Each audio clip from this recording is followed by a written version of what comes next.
Hey everybody, I wanted to show you how I can or freeze corn. I went yesterday and I bought a bushel of corn. We don't grow corn here, but I bought a bushel and I have shucked half of it and silked it. I have it in water so it won't dry out. And normally I would do this outside because it makes a mess, and you'll see. Let me show you how I cut it off. You gotta have a sharp knife, and I start at the bottom and come up. I don't do it all the way to the cob, but I cut off the top, and then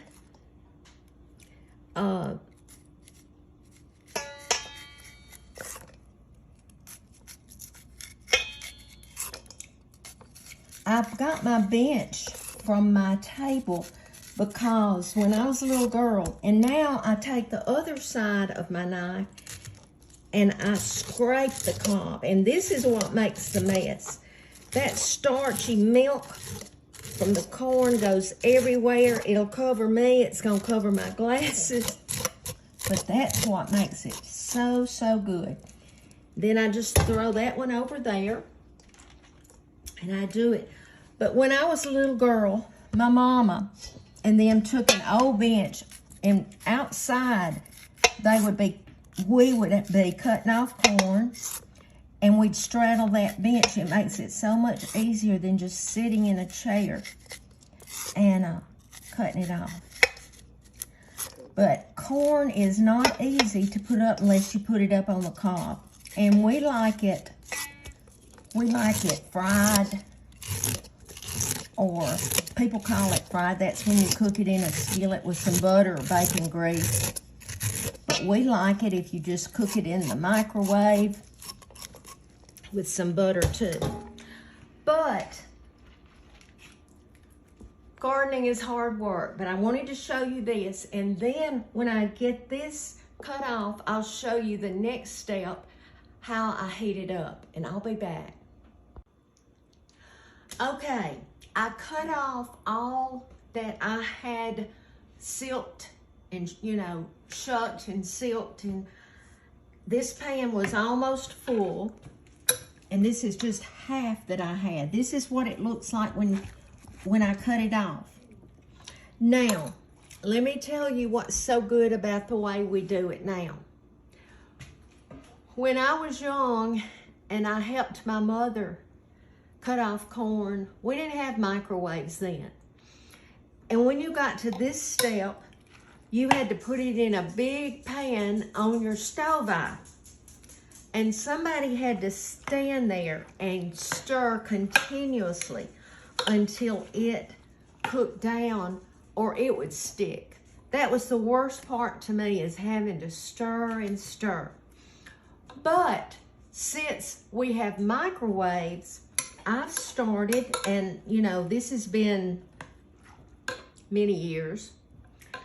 I use a microwavable bowl, and y'all know I use this Pyrex 8-cup mixing bowl a lot. And I didn't put it all the way full because you don't want it to boil over. But then after I put the corn, I added a little bit of water.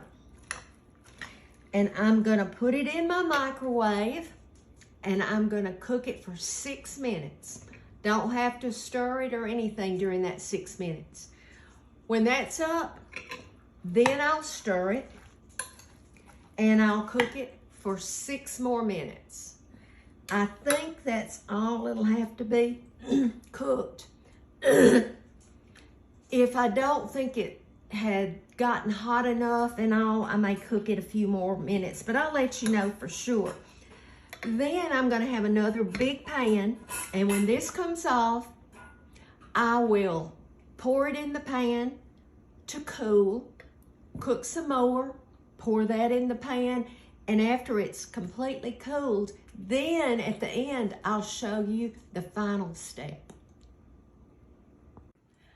Okay, the corn has been cut off, it's cooked, and it's cooled. You have to let it cool when you're going to freeze it. And this is how much corn I have that's been cut off. Now, y'all, I know that I can put it in freezer bags. And I do have some Ziploc freezer bags. But I love the plastic freezer containers because they stack in my deep freeze.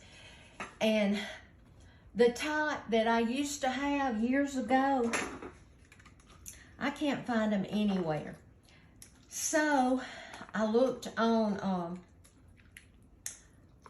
Amazon and I ordered these because these are pints.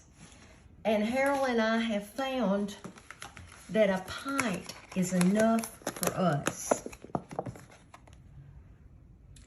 We don't have very many leftovers, but if I cook a quart, I'm putting most of it up for soup, because unless we have company, you know that 2 people, you know, we could keep eating it, but this is perfect for us.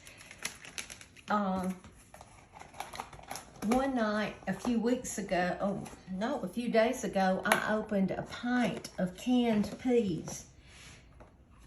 We had a few left. And so I decided if we're going to have company, I can open several of these. It's easier to do that. I might have put a little bit too much in that.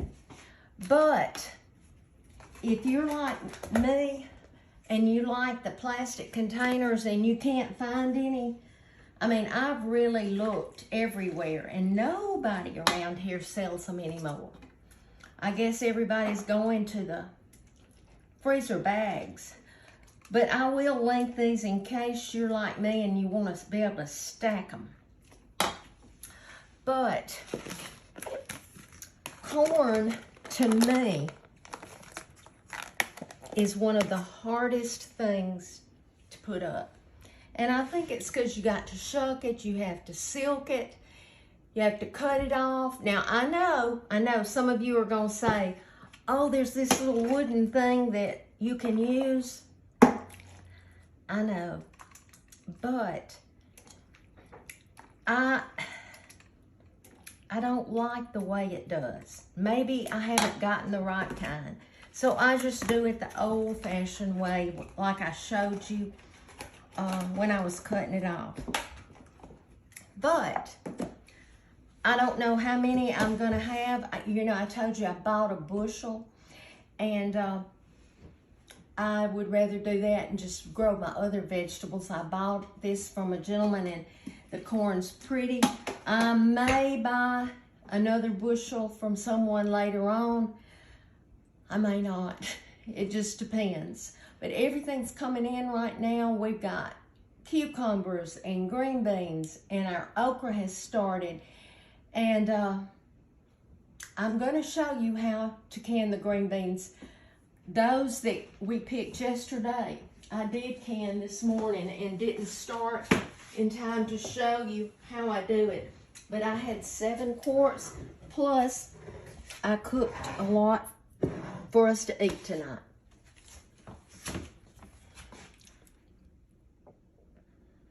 I love it canned because when you're in a hurry to cook something, the canned is really done, except you have to season it. And I let mine cook out. I want the juice cooked out of it like Mother used to do. But anyway, today has been a very busy day. It's all day. And I'm kind of tired right now. And Harold said, Sue, you're better. You couldn't have done all this today. And I said, oh, I know I'm better. I haven't done corn in 2 years. So, just wanted to bring you along with me and remind you that Jesus loves you. And thank you so much for following me. Y'all, I would appreciate it so much if when you leave here right now, you'll go to Home with Mama Sue, and I show you my garden and everything, my house, thrifting and all that on that page. And I know many of you must be going there, but you're not following me because I don't have the followers that I have on Mama Sue's Southern Kitchen, and I show totally different things. But anyway, be salt and light wherever you go. Give somebody a smile. You don't know what they're going through, and a smile may make a difference. I'll be back soon.